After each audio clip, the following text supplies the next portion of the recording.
Channel. बिस्मिल्लाहिर्रहमानिर्रहीम, my name is Ali Hamza और मैं हूं आप लोगों का केमिस्ट्री टीचर और आप लोग देख रहे हैं मेरा यूट्यूब चैनल केमिस्ट्री फन। और बहुत सारे लोगों ने गिला किया है कि सर आपका जो चैनल है वो मैं सर्च करने से नहीं मिलता, तो आप लोगों के लिए एक सजेशन है कि आप मेरे चैनल को सर्च करते हो ये जरूर लिखिएगा केमिस्ट्री फन लिखिए और साथ में केमिस्ट हमजा भी लिखिएगा। केमिस्ट्री फन केमिस्ट हमजा इकट्ठा लिखिएगा तो आपको मेरे चैनल सबसे टॉप पे नजर आएगा। तो आप मेरे चैनल को लाइक भी कीजिएगा, सब्सक्राइब भी कीजिएगा और शेयर भी कीजिएगा। आप लोग के लिए आज एक नया टॉपिक लेके आए और वो है इंटर पार्ट 2 की केमिस्ट्री का चैप्टर नंबर 9 है और चैप्टर लेक्चर नंबर 3 है। पहले दो लेक्चर मैं पहले आपको दे चुका हूं, आज हमारा लेक्चर नंबर 3 होगा। बेसिकली आज जो लेक्चर है हमारा वो है बेंजीन के ऊपर। बेंजीन क्या है, बेंजीन का नाम बेंजीन क्यों पड़ा, बेंजीन क्या होता है क्या नहीं होता, इसका स्ट्रक्चर क्या है, उसके रिलेटेड हमारी आज की डिस्कशन है। सबसे पहले चलते हैं बेंजीन के ऊपर। तीन बातें मैं आपसे शेयर करने जा रहा हूं, तीन बातें। सबसे पहले याद रखिएगा कि बेंजीन के हमारे पास इसके अलावा बेंजीन को बेंजीन कहा जाता है और बेंजीन के अलावा और भी कहा जाता है। बेंजीन का एक और नाम है जिसका नाम है बेंजीन। बेंजीन दूसरा नाम है बेंजोल। बेंजीन का तीसरा नाम है फीन। फीन फीन ये पुराना नाम है बेंजीन का, नाम है यानी तीन नाम तो मैंने आपके साथ शेयर कर दी। बेंजीन है, बेंजोल है और फीन है। बेंजीन को फीन क्यों कहा जाता है? बिकॉज सबसे पहले 1836 के अंदर अगस्त लॉरेंट एक बंदे का नाम है, उस बंदे ने सबसे पहले बेंजीन को फीन का नाम दिया। अब फीन को हम बेसिकली क्या कहते हैं, फीन का मतलब देखा तो फीन का मतलब होता है टू लाइट। टू लाइट का मतलब होता है रोशन करना। बेसिकली बेंजीन को हमने इल्यूमिनेटिंग गैस के तौर पर इस्तेमाल करते हैं। हमारे घरों के अंदर मीथेन गैस को हम इल्यूमिनेटिंग गैस के तौर पर इस्तेमाल करते हैं। सेम इसी तरह बेंजीन को हम जलाते थे और इसके अंदर रोशनी पैदा होती थी और इसको हम इल्यूमिनेटिंग गैस के तौर पर इस्तेमाल करते थे और इसीलिए हमने इसका नाम रख दिया फीन। और अगस्त लॉरेंट ने 1836 को बेंजीन का नाम फीन रख दिया। अब आप लोगों ने बातें याद रखनी है, बेंजीन को सिर्फ बेंजीन के नाम से याद नहीं रखना, बेंजीन भी याद रखना है, बेंजीन भी याद रखना है और बेंजोल भी याद रखना है और फीन भी याद रखना है। अच्छा, कुछ बातें मैं आप लोगों से वो बातें करूंगा जो बुक पे मेंशन है, कुछ बातें मैं आप लोगों से ना मतलब अलग से बातें डिस्कस करूंगा। आपने सारी बातें गौर से सुननी है। चलिए अगली बात करते हैं। ये सबसे पहले एक बंदे का नाम लिखा है माइकल फैराडे। माइकल फैराडे के बारे में कुछ बातें जरा बेसिक सुन ले। माइकल फैराडे छोटा सा बच्चा था, यूके के अंदर पैदा हुआ। वालिद साहब अक्सर बीमार रहा करते थे, वालिदा घर के काम किया करती थी। घर में अक्सर ये बच्चा भूखा रहा करता था। भूखा इसलिए रहा करता था चूंकि घर में पैसे नहीं थे होते और खाने पीने के लिए कुछ होता नहीं था, बच्चा भूखा रहा करता था। ये बच्चा 12 साल की उम्र के अंदर सड़क के ऊपर जाके अखबार बेचा करता था और वहां से फिर आहिस्ता आहिस्ता इसने एक बुक बाइंडिंग की शॉप पे लग गया और वहां पे इसने 7 साल किताबों को जिल्द किया। छोटा सा बच्चा था, 7 साल किताबों को जिल्द किया, बुक बाइंडिंग किया करता था माइकल फैराडे। अब वहां पे उसकी दुकान के बिल्कुल साथ ही करके ना एक यूनिवर्सिटी थी और यूनिवर्सिटी से अक्सर बच्चे किताबें जिल्द करवाने आया करते थे और अक्सर प्रोफेसर भी आया करते थे। ये बच्चा ना स्कूल गया ना कॉलेज गया, कहीं भी नहीं गया। इसकी इनिशियल जो स्टडी वाली स्टेजेस हैं, इसने कोई भी स्टेज में से स्टडी हासिल नहीं की। अब ये बच्चा शाम को बुक्स लेता था, मतलब आज किताब ली और शाम को जिल्द करते थे और अगले दिन वापस कर दिया करते थे। शाम को बाइंडिंग करते अगले दिन वापस कर देते थे। लेकिन ये बच्चा क्या करता था, बुक लेता था, हम बाइंडिंग करते थे, सारी रात बैठ के किताबों को पढ़ता था और आहिस्ता आहिस्ता इस बच्चे के अंदर किताबों को पढ़ने का शौक पैदा हुआ और आहिस्ता आहिस्ता इस बच्चे के इसका साइंस के साथ इंटरेक्शन बढ़ गया। इसने साइंस के अंदर इंटरेस्ट लेना शुरू कर दिया। बहुत सारे क्वेश्चन इस बच्चे के माइंड में आए, किताबों को रीड करते करते बहुत सारे क्वेश्चन माइंड में आए।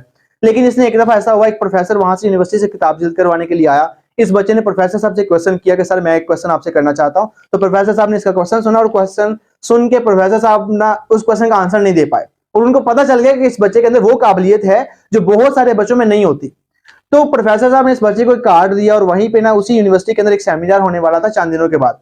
प्रोफेसर साहब ने कहा कि आपका कॉन्सेप्ट बहुत अच्छे हैं और आप बहुत अच्छी स्टडी कर रहे हो, पता नहीं कहां से आपने मतलब पढ़ा है। उस बच्चे ने कहा सर मैं बिल्कुल नहीं पढ़ा, मैंने किताबों से रीडिंग की है। तो प्रोफेसर साहब को बच्चा बहुत अच्छा लगा, उन्होंने बच्चे को कार्ड दिया और उन्होंने उसको सेमिनार के अंदर आने के लिए दावत दे दी। ये बच्चा 4-5 दिन के बाद सेमिनार था, वहां पे गया। वहां पे जाके बहुत सारे लोग आए हुए थे, बहुत सारे क्वेश्चन हुए, आंसर हुए और साइंस के ऊपर बेसिकली वहां पे हुआ था। और वहां पे ही चला गया माइकल फैराडे, बहुत सारी इंफॉर्मेशन इस बच्चे को मिली। अब इसने बच्चे ने इंफॉर्मेशन ली और आहिस्ता आहिस्ता इसके अंदर साइंस में साइंस में इंटरेस्ट डेवलप होता गया और आज उस बच्चे की मेहनत रंग लाई और आज हम उसी बच्चे को पढ़ रहे हैं। कहने का मतलब ये इंसान मेहनत करे और इंटरेस्ट ले और कोई भी काम ऐसा नहीं है जो नहीं कर सकता। ये बच्चा गरीब घराने से बिलोंग करता था, बच्चा ऐसा था जो अखबार बेचा करता था रोड के ऊपर। बच्चा ऐसा था जिसने 7 साल किताबें जिल्द की हैं और आज उस बच्चे को हम पढ़ने जा रहे हैं। और मैं और आप लोग जो पढ़े लिखे लोग हैं, जिनका किताबों के साथ शुरू से लेके अब तक ताल्लुक है, हम आगे क्यों नहीं जा रहे? सिर्फ हमारा इंटरेस्ट नहीं है। उस बच्चे ने इंटरेस्ट लेके पढ़ा और सब कुछ आज उसी का है और आज हम उसी बच्चे को पढ़ रहे हैं। अब हम बात करते हैं माइकल फैराडे ने क्या किया, केमिस्ट्री के अंदर उसका क्या काम है। तो माइकल फैराडे ने फर्स्ट डिस्कवर मतलब सबसे पहले बेंजीन को सबसे पहले डिस्कवर किया था माइकल फैराडे ने। कब किया था? 1825 को। ये डेट याद रख लीजिएगा, एमसीक्यू तो आ सकता है कि माइकल फैराडे ने बेंजीन कब डिस्कवर किया? 1825 को डिस्कवर किया। अब वो डिस्कवर कैसे किया? वेजिटेबल ऑयल की डिस्ट्रक्टिव डिस्टिलेशन करके उसने बेंजीन को डिस्कवर करवाया। वेजिटेबल ऑयल की डिस्ट्रक्टिव डिस्टिलेशन करके उसने बेंजीन को डिस्कवर करवाया। अब बेंजीन को डिस्कवर करवा दिया, लेकिन याद रखिएगा कि इस डेट को, यानी इस जमाने के अंदर अभी जो कंपाउंड डिस्कवर हुआ उसका नाम बेंजीन नहीं रखा।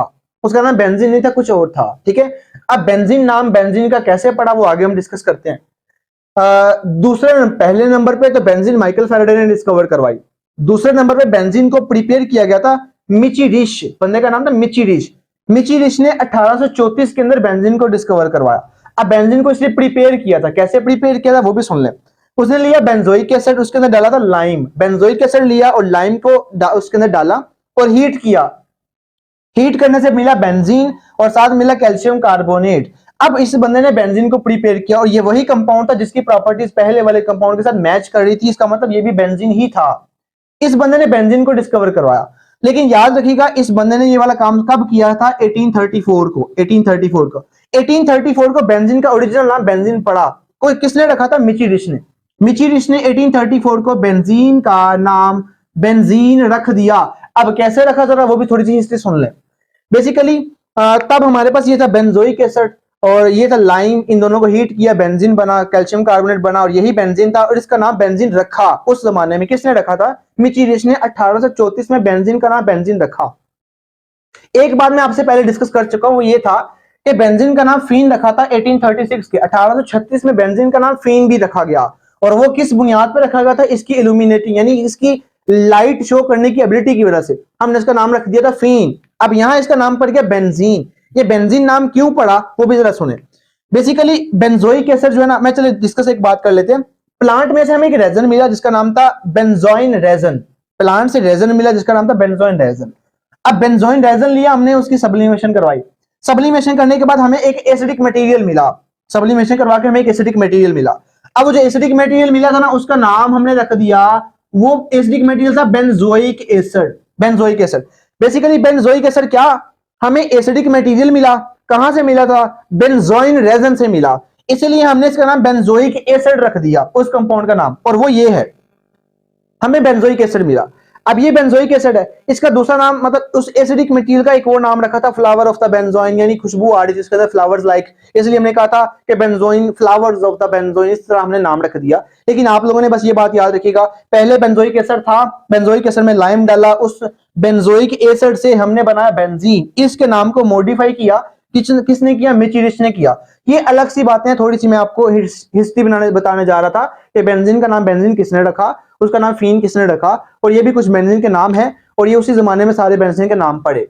चले ये पहले नंबर पे बेंजीन के बारे में है, ये सेकंड नंबर पे बेंजीन की मतलब बातें हो रही हैं। अब हम चलते हैं 1825 के अंदर। चले 1825 के अंदर तो ये लिखा हुआ है और माइकल फैराडे ने 1825 में बेंजीन को डिस्कवर करवाया था, ये बात तो क्लियर है।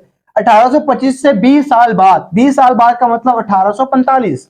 1845 के अंदर हॉफमैन ने डिस्कवर किया from the coal tar, benzene को डिस्कवर किया कोल टार से। इसीलिए हमें बेंजीन जो है ना, इसीलिए हमें जो है ना बेंजीन उसके अंदर से ना गैसोलीन लाइक स्मेल आती है, गैसोलीन लाइक स्मेल होती है, इसीलिए बेंजीन के अंदर गैसोलीन लाइक स्मेल होती है। हॉफमैन ने बेंजीन को कोल टार से डिस्कवर करवाया और इसीलिए बेंजीन के अंदर से गैसोलीन लाइक स्मेल यानी खुश थोड़ी सी बू आ रही होती है, लेकिन पेट्रोल की तरह की बू आ रही होती है, क्योंकि ये उसी का प्रोडक्ट निकलता है। चले ये तो कुछ बातें हैं इंट्रो मतलब हिस्ट्री के रिलेटेड बातें। अब ना आप लोगों ने एक बेसिक बातें, ये थोड़ी सी बातें अपनी किताब पे नोट कर ले, एंटीटेस्ट के रिलेटेड कुछ बातें हैं या आपको जनरल नॉलेज के बारे में बातें आनी चाहिए आपको। बेंजीन के रिलेटेड कुछ बेसिक इंफॉर्मेशन है या जनरल अंडरस्टैंडिंग है उसके रिलेटेड क्या। बेंजीन एक टॉक्सिक कंपाउंड है, टॉक्सिक है। दूसरी बात कैंसरस है, जैसे बॉडी के अंदर बहुत ज्यादा इनहेल करोगे ना तो बॉडी में कैंसर हो जाएगा, तो एक टॉक्सिक भी है, खतरनाक भी है, कैंसरस पार्ट है। ये नॉन पोलर होता है, नॉन पोलर है। और आपको पता है पानी पोलर होता है, ये नॉन पोलर है, तो पानी के अंदर ये इनसॉल्युबल हो जाएगा बिकॉज वाटर पोलर है और ये नॉन पोलर है। पोलर चीज नॉन पोलर में कभी भी हल नहीं होने वाली। इसका मेल्टिंग पॉइंट 6 डिग्री सेंटीग्रेड है, बॉइलिंग पॉइंट 80 डिग्री सेंटीग्रेड है। ये हाइड्रोफोबिक है, एक होता है लफ्ज हाइड्रोफिलिक, पानी के साथ मतलब अट्रैक्शन करने वाला, और ये हाइड्रोफोबिक, पानी के साथ नफरत करने वाला। पानी में हाल ही नहीं हो रहा तो पानी से डेफिनेटली नफरत ही करेगा, तो ये हाइड्रोफोबिक होता है। चलो अगली बात, ये इसका डाइपोल मोमेंट 0 निकलता है, हाईली फ्लेमेबल होता है, ये वोलेटाइल ऑर्गेनिक कंपाउंड है, ऑर्गेनिक कंपाउंड भी है, एरोमेटिक कंपाउंड भी इसको बोलते हैं। इसके अंदर कार्बन कार्बन का बॉन्ड एंगल निकलता है 1.5। और एक बात, चलो ये कुछ बातें हैं आप लोगों ने नोट कर लेनी है और इन बातों को जरा अंडरस्टैंड करने की कोशिश करनी है। बहुत इंपॉर्टेंट बात, एक दफा एक बच्चे ने मुझसे एमसीक्यू पूछा था इसका, मैंने इसीलिए वो सारी बातें यहां पे लिख दी हैं। बेंजीन क्या है? बेंजीन एक ऐसा सिस्टम है जिसके अंदर 3 पाई बॉन्ड्स होते हैं, 6 पाई इलेक्ट्रॉन्स होते हैं। एक बात याद रखिएगा, जो होता है ना हमारे पास बॉन्ड, बॉन्ड के अंदर 2 इलेक्ट्रॉन्स होते हैं। बॉन्ड के अंदर कितने इलेक्ट्रॉन्स होते हैं? 2 इलेक्ट्रॉन्स होते हैं। अगर मैं बात करता हूं पाई बॉन्ड है, तो पाई बॉन्ड का मतलब 2 इलेक्ट्रॉन्स हैं। अगर मैं कहता हूं ये सिग्मा बॉन्ड, अगर कहता हूं पाई बॉन्ड है, तो इसका मतलब उसमें भी कितने इलेक्ट्रॉन्स हैं? 2 इलेक्ट्रॉन। बॉन्ड की जब भी बात करनी है 2 इलेक्ट्रॉन्स ही आने हैं। तो बेंजीन एक ऐसा सिस्टम है जिसके अंदर 3 पाई बॉन्ड हैं, 6 पाई इलेक्ट्रॉन्स हैं। इस पे वर्ड के गौर करिएगा, यहां पे बॉन्ड्स हैं और यहां पे इलेक्ट्रॉन्स हैं। बेंजीन के अंदर 3 पाई बॉन्ड हैं, 6 पाई इलेक्ट्रॉन्स हैं, 12 सिग्मा बॉन्ड हैं, 12 सिग्मा बॉन्ड और 24 सिग्मा इलेक्ट्रॉन्स हैं। ये बॉन्ड हैं और ये इलेक्ट्रॉन्स हैं। और बेंजीन के अंदर 24 सिग्मा इलेक्ट्रॉन्स हैं, 6 sp2s ओवरलैप होते हैं और 6 sp2 ओवरलैप होते हैं। ये लास्ट वाले दोनों पॉइंट मैं अगले टॉपिक जब डिस्कस करूंगा ना नेक्स्ट वाला, उसमें आपको सारी बातें क्लियर कर दूंगा कि इन सारी बातों का मतलब क्या होता है। और मैं आपको एमओटी डायग्राम जब बेंजीन के समझाऊंगा उसमें ये लास्ट वाली सारी बातें क्लियर हो जाएंगी। कुछ बेसिक इंफॉर्मेशन है जो बेंजीन के बारे में हमें ऑलमोस्ट आनी ही चाहिए और जरूर आनी चाहिए।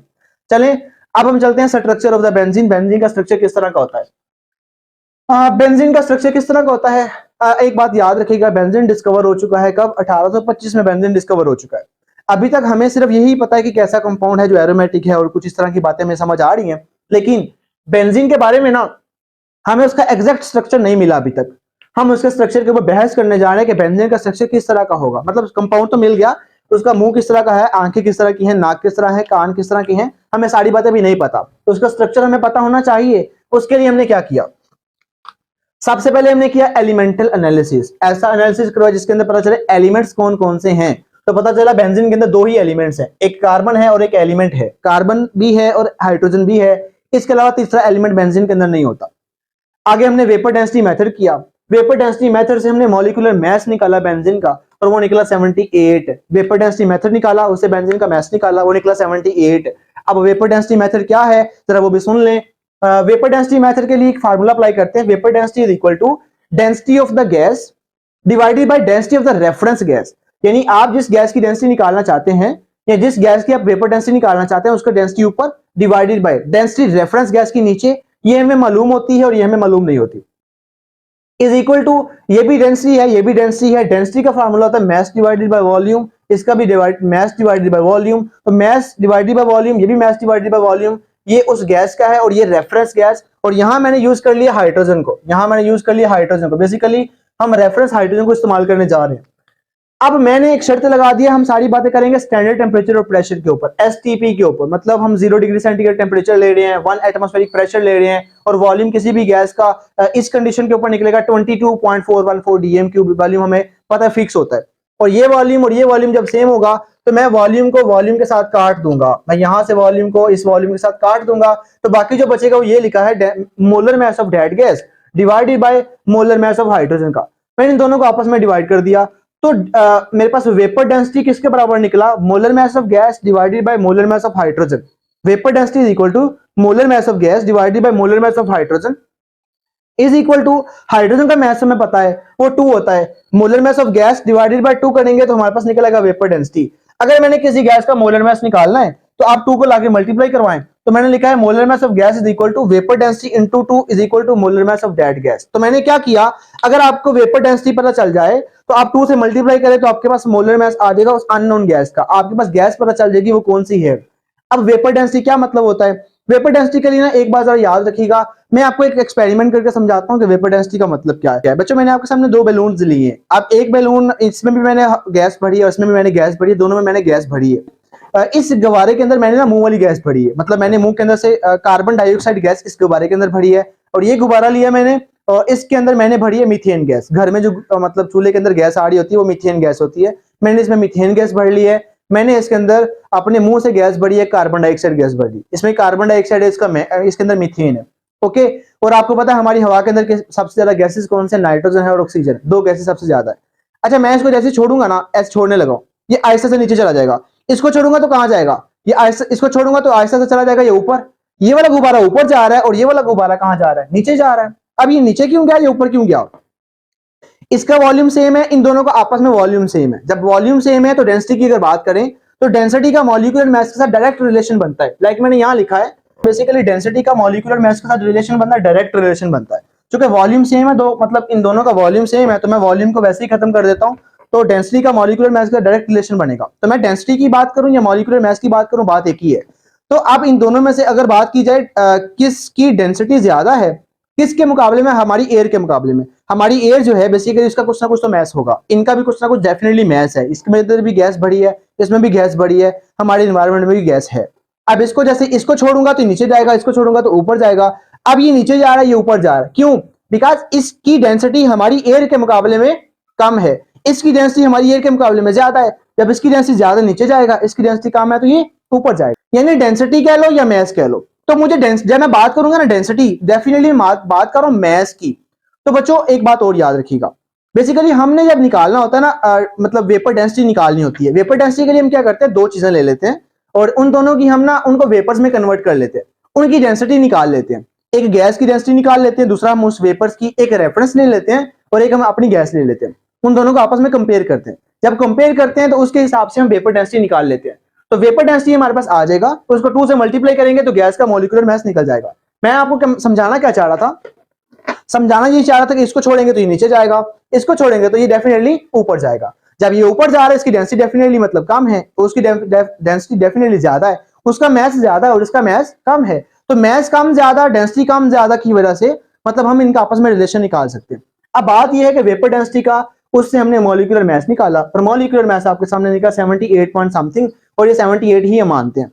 चले, वेपर डेंसिटी हमारे पास आ जाएगा। वेपर डेंसिटी को 2 से मल्टीप्लाई करेंगे तो मॉलिक्यूलर मास निकल जाएगा। तो हमने वेपर डेंसिटी से मॉलिक्यूलर मास निकाला, किसका निकाला? बेंजीन का निकाला। चले, दो काम कर लिए। एलिमेंटल एनालिसिस से पता चला कि बेंजीन के अंदर कार्बन है और हाइड्रोजन है। वेपर डेंसिटी से हमने निकाला कि कार्बन का मॉलिक्यूलर बेंजीन का मॉलिक्यूलर मास निकला है 78.108, हमारे पास इसका मास निकला। तीसरी बात, मॉलिक्यूलर फार्मूला जो हमारे पास निकलेगा, मॉलिक्यूलर फार्मूला निकलेगा, लाइक हम कह लेते हैं मॉलिक्यूलर फार्मूला निकलेगा, इसका मॉलिक्यूलर मास ये है। तो मैं कह लेता हूं कि अगर आपने कार्बन का और हाइड्रोजन का निकालना है मास, तो निकलेगा कार्बन का 12 प्लस हाइड्रोजन का 1 इज इक्वल टू निकलेगा 13। तो अब अगर आप 13 को 6 से मल्टीप्लाई करेंगे देन आपके पास बनेगा 78। तो इसका मतलब ये हुआ कि आपके पास फार्मूला बनेगा 6 into CH is equal to C6 और H6। ये आपके पास बनेगा बेंजीन का फार्मूला। अब ये बेंजीन का फार्मूला है और ये मॉलिक्यूलर फार्मूला जब बेंजीन का देखा गया तो पता चला कि बेंजीन एक हाईली अनसैचुरेटेड कंपाउंड लग रहा है। हमें लग रहा है कि बेंजीन एक हाईली अनसैचुरेटेड कंपाउंड है। बेंजीन क्या बला है, समझ तो आनी चाहिए ना। हमें लग रहा है कि बेंजीन एक हाईली अनसैचुरेटेड कंपाउंड है। अब हकीकत में क्या हाईली अनसैचुरेटेड है भी कि नहीं भी है, हम डिस्कस करने जा रहे हैं। अब ना एक बात और, या तो बेंजीन का फार्मूला तो निकल आया C6 और H6, बेंजीन का फार्मूला तो निकल आया। ओके, अब ना हमने ये कंपाउंड 3 लिखे हैं मैंने आपके सामने, और ये स्ट्रेट चेन स्ट्रक्चर है। तो इसके अंदर ना कार्बन 6 है, हाइड्रोजन 6 है, इसमें भी कार्बन 6 है, हाइड्रोजन 6 है, इसमें भी कार्बन 6 है और हाइड्रोजन 6 है, गिन लें आप। अब इसमें मैंने ट्रिपल बॉन्ड बनाया, ये जो अल्काइन की तरह का है, इसमें डबल बॉन्ड्स है, इसका मतलब ये अल्कीन की तरह का है, और ये अल्कीन और अल्काइन दोनों की तरह का है। ओवरऑल अगर बात की जाए तो ये सारे कंपाउंड अनसैचुरेटेड हैं। ये सारे के सारे कंपाउंड्स क्या हैं? अनसैचुरेटेड। हमें यहां से लग रहा था कि बेंजीन हाईली अनसैचुरेटेड है, इसलिए हमने ये वाले अनसैचुरेटेड स्ट्रेट चेन स्ट्रक्चर बना के देखी कि बेंजीन का इनमें से कौन सा स्ट्रक्चर हो सकता है। अब अगर तो बेंजीन इनमें से कोई एक है, अगर तो बेंजीन इनमें से कोई एक है, तो ये तो सारे अनसैचुरेटेड कंपाउंड है, और जो अनसैचुरेटेड कंपाउंड यानी अल्कीन्स और अल्काइंस होते हैं वो ऑक्सीडाइज हो जाते हैं विद KMnO4 सॉल्यूशन। KMnO4 का पिंक कलर डिस्चार्ज करते हैं। चैप्टर नंबर 8 में पढ़ा है हमने कि अल्कीन्स और अल्काइंस ऑक्सीडाइज हो जाते हैं विद KMnO4, उसका पिंक कलर डिस्चार्ज कर देते हैं। लेकिन जब हकीकत में हमने बेंजीन के साथ KMnO4 का रिएक्शन करवाया तो बेंजीन स्टेबल निकला। बेंजीन KMnO4 के साथ ऑक्सीडाइज हो ही नहीं रहा। अब हो नहीं रहा, इसका मतलब बेंजीन फिर इनमें से कोई नहीं है। ये तो हो रहे हैं तो बेंजीन नहीं हो रहा, इसका मतलब बेंजीन इनमें से कोई मैच नहीं हो रहा। चलिए ये बात नजर आ रही, but benzene stable to oxidation with KMnO4, ये KMnO4 का पिंक कलर डिस्चार्ज नहीं कर रहा। अच्छा, अब हमारे पास कंफ्यूजन है कि बेंजीन है क्या। हमने बेंजीन के रिएक्शन करवाए, कुछ एडिशन रिएक्शन भी देखे, कुछ सब्स्टिट्यूशन रिएक्शन देखे, तो पता चला बेंजीन एडिशन रिएक्शन भी दे जा रहा है, बेंजीन सब्स्टिट्यूशन रिएक्शन भी दे जा रहा है। अगर एडिशन रिएक्शन दे रहा है तो इसका मतलब बेंजीन फिर क्या है, बेंजीन एक अनसैचुरेटेड कंपाउंड है, अनसैचुरेटेड कंपाउंड है। और अगर ये सब्स्टिट्यूशन रिएक्शन दे रहा है इसका मतलब बेंजीन क्या है, सैचुरेटेड है। हम चैप्टर नंबर 8 में सीख के आए हैं कि अनसैचुरेटेड कंपाउंड्स होते हैं और एडिशन रिएक्शन देते हैं, और सैचुरेटेड कंपाउंड क्या देते हैं, सब्स्टिट्यूशन रिएक्शन दे रहे हैं। तो बेंजीन तो दोनों दे रहा है। हमें अब तो लग रहा है या तो ये अल्केन की तरह का है या अल्कीन और अल्काइन की तरह का। फैसला करना मुश्किल हो गया कि बेंजीन अल्केन है, अल्कीन है, अल्काइन है, क्या है बेंजीन इनमें से, और बेंजीन का ओरिजिनल स्ट्रक्चर क्या है हम समझ नहीं पा रहे। अब हमने ना कुछ और भी आगे चल के बातें देखी।